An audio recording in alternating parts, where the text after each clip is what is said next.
has surprised many of Saudi Arabia's allies, and it has also spooked global investors. Well, to talk a bit more about that, I'm joined by author and journalist Bachir El KHOURY. Thank you for being with us on France 24 tonight. It is no secret, is it, that corruption is a major problem in Saudi Arabia. Is this a welcome move by MBS, as he's become known, or is it, as one prominent Saudi journalist put it, a selective justice? Well, corruption is definitely a problem in Saudi Arabia, like in many other Arab countries. But let me say that under the pretext of fighting corruption, the Crown Prince clearly seeks to remove from the circle of power any Saudi official or even Sunni ally of Riyadh in another Arab country who does not fully adhere to his domestic or foreign policy, be it the criticism of religious fundamentalism, the alliance with the United States, the hardening of ties with Qatar and Iran, or the war in Yemen and the economic reforms plan. So this explains, at least partially, the choice of certain personalities arrested last weekend, like the Lebanese Saudi billionaire Al-Walid bin Talal, who is publicly hostile to the American President Donald Trump, or the CEO of the Bin Laden Group, which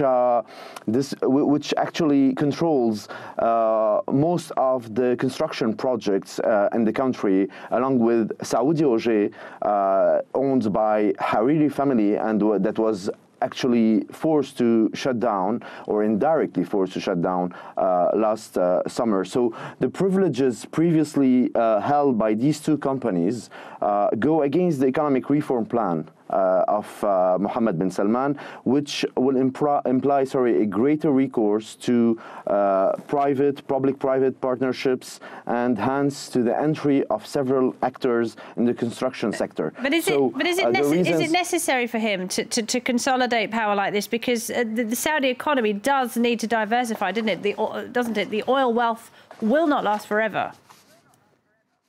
Absolutely, absolutely.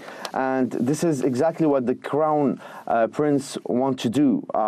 His plan is actually to change the economic system by initiating a transition to what we call a post-oil economy in a country where 90% of government revenues and 87% of exports depend on oil. And what you should know is that because of this dependency and consequent volatility, the public deficit amounted to $97 billion in 2015, then to $79 billion in 2016, while the growth rate dropped to 1.4% in 2016 compared to 10% in 2011, and should not exceed 0.4% at the end of this year. So for the moment, I think that Mohammed bin Salman is trying to strengthen his political power in the country, and by doing so, to actually accelerate or strengthen the implementation of his economic plan, including diversification and this transition from to a post-oil economy. All right, let's leave the economy aside for a moment. What about Saudi society? He has been described as a great reformer. Obviously, earlier this year we saw that Saudi women were permitted to drive cars. Is that a title he deserves? Is he a moderator? Is he a reformer? Well, what can be said about Mohammed bin Salman is concerning this issue particularly, is that he is definitely a young prince. He's only 32 years old, and he would like to see his country move forward.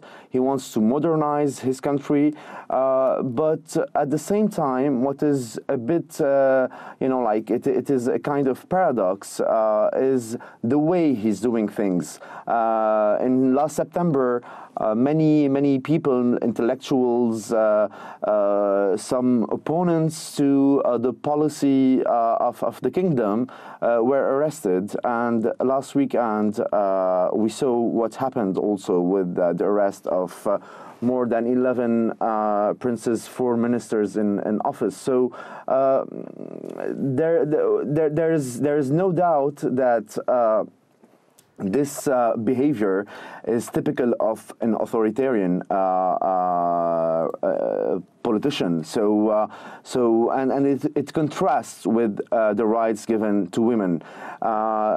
Maybe Mohammed bin Salman objective is to be a great authoritarian modernizer, who would be putting the traditional Saudi system and the leader of Saudi voluntarism against Iran on a geopolitical level.